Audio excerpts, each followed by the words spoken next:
কলকাতার ওয়েলিংটনে একটা মার্কেট বসে, যেটাকে ভুটিয়া মার্কেট বলে। অর্থাৎ ভুটান থেকে কিছু শীতকালীন পোশাক এখানে নিয়ে এসে পসরা সাজিয়ে বিক্রিবাট্টা করা হয়।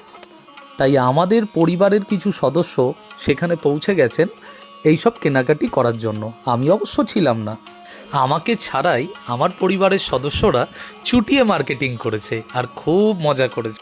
আমার আর আমার ভাইরার জন্য একটা করে জ্যাকেট আর বডি ম্যাসাজের জন্য বডি ম্যাসাজ মেশিন কেনা হয়েছে। এই যে দেখতে পাচ্ছেন।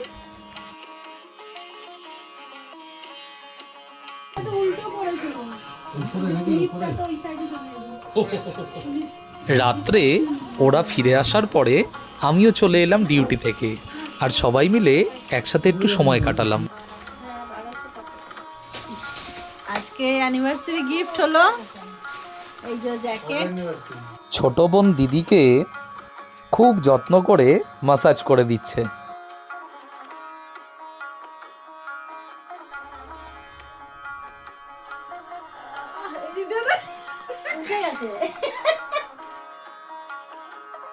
আমার ভিডিও যদি আপনাদের ভালো লেগে থাকে তাহলে অবশ্যই একটু লাইক করবেন, শেয়ার করবেন। ধন্যবাদ।